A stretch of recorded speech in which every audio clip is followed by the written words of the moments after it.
রক্তের বন্যা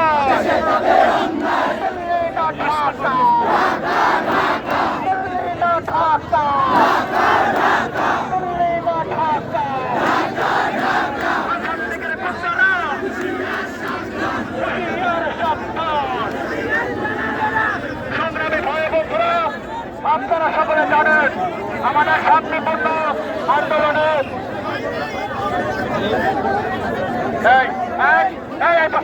বাম পাশে একটা কথা হবে না, বাম পাশ থেকে বলতে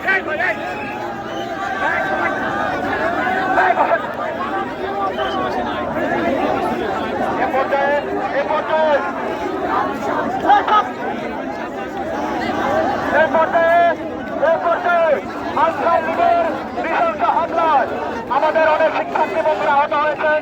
সেই উদ্দেশ্যে ভাষণ দেবেন আমাদের বৈষম্য বিরোধী ছাত্র আন্দোলনের অন্যতম সমন্বয়ক সার্কিট চালাও, আমাদের বৈষম্য বিরোধী ছাত্র আন্দোলনের অন্যতম সমন্বয়ক।